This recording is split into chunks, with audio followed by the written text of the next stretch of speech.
What am I communicating right now? You think body language affects communication? Yeah, a little bit. Watch this. You're going to be fascinated in what you find out.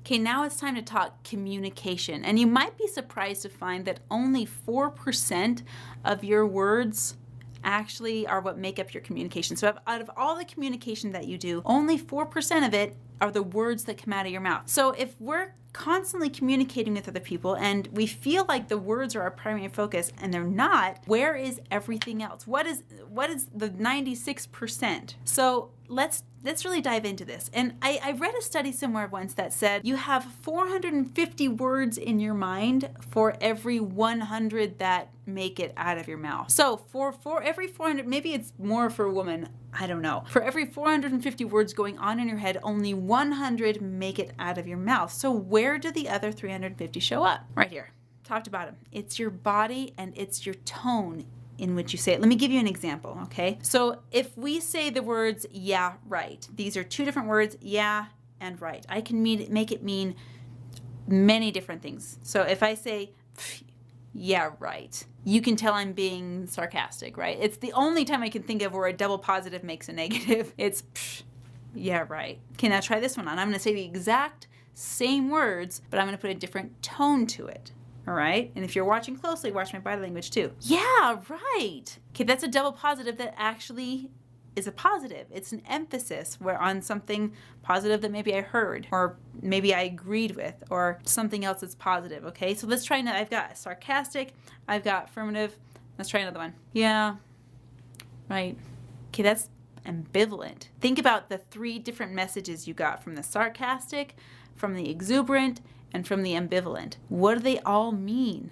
What can you infer? And you had different body language with each one of those things. So body language hugely affects what you're going to say. Your tone hugely affects what you want to say. And guys, I don't know if you know this, but if you're watching this and you have a heartbeat and you're breathing, and even someone that's not watching this, we are all body language experts. Every one of us is a body language expert, and we are because we are perceptive. We might not even know what's going on in our subconscious when we see someone speak and we see someone use their body to speak, but it's going on. It's there, and we're watching it and we're taking cues from it constantly. So we're just going to walk through a couple of examples on why body language is so important and how it affects your communication. First things first.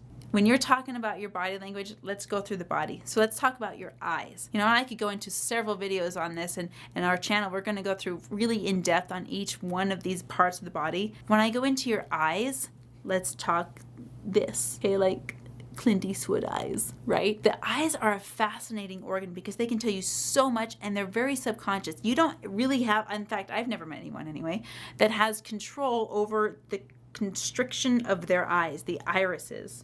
When your eyes open up really big, they're trying to get more light inside of them. I don't know if you've ever watched a cat do this, but it's like, it's right before they pounce that their eyes get like super big and just dilated, huge. Usually we do that when we're looking for something.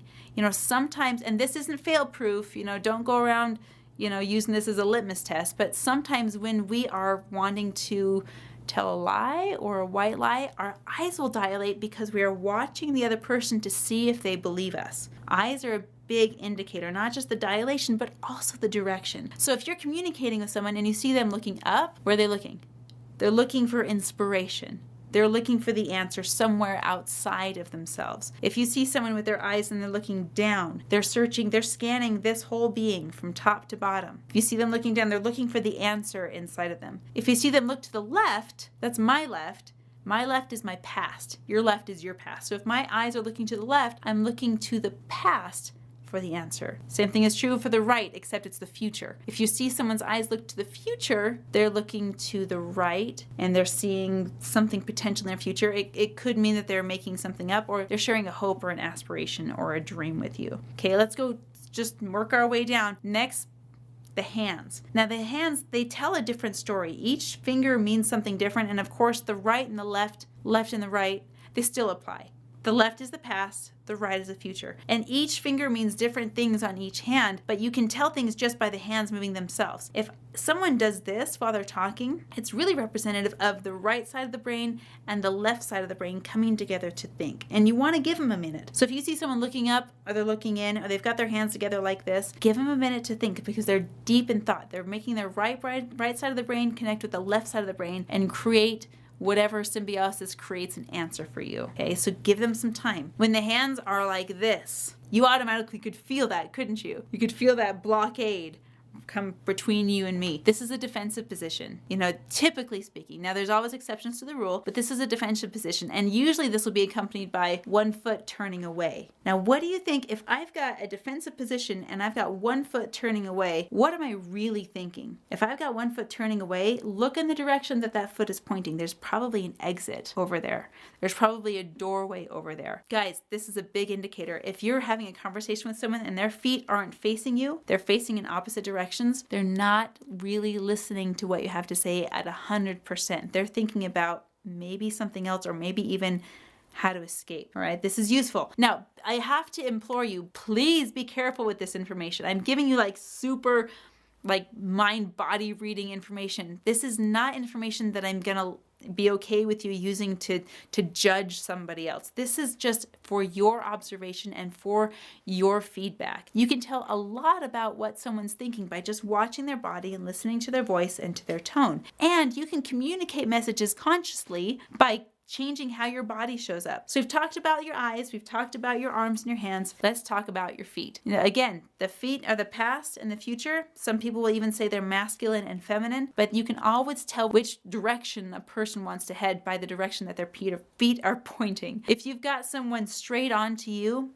they are totally engaged with you. They want to hear what you have to say. They're listening. But as soon as you see that weight shift and a foot turn, you can tell that they're just about done, which would signal you to what? If you want to keep their attention, start wrapping things up, because they're done with the conversation in their mind. They're probably being very, very polite and respectful to you, but make sure that you're attentive to that. If you want to be a really effective communicator, especially in business, one of my favorite business mentors actually, we were having a phone conversation, and one of the things that blew me away was how he was able to kind of read my mind. He said, I bet you were up at 2 a.m. and struggling with this. I'm like, were you in my house? How did you know it was exactly 2 a.m.? When you can tell things about another person and just share those with them in a very kind and constructive way, not in a criticizing way, not in a way that says, well, I can see your feet moving, so that means you must not be interested in me, or I can see your eyes going, that must mean you'd be lying to me. No, guys, don't do that. That's not a way. This is all feedback for you. And if you want to be the one that shows up in very clear body language, be aware of how your body's showing up. In another video, we talked about videotaping yourself and playing it back. I would suggest you do that. If you want to communicate effectively and clearly,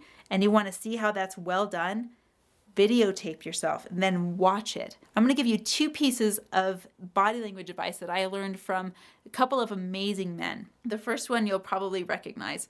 It's Captain Jean-Luc Picard, otherwise known as Patrick Stewart. He's an amazing guy. And he used to be in theater long before he was on screen. And when he was in theater, the directors would, of course, they're directing everything. They're directing body language, they're directing tone, they're directing the music, all of it. And what he decided and what he found was that if he didn't know what to do with his hands when he was talking, he said the best thing you could possibly do with your hands is absolutely nothing.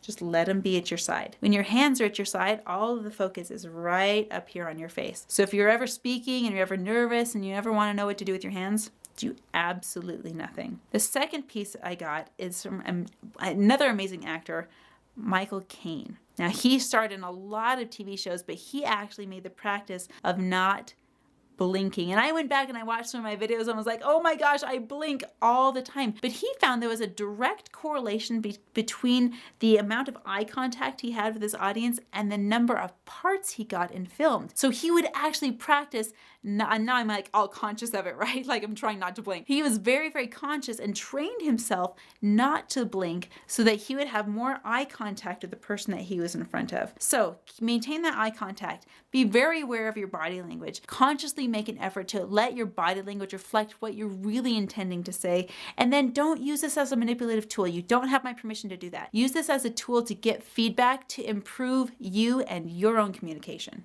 So now that you're all subconscious about your body language, you know exactly what to watch for, right? Seriously though, don't worry about it.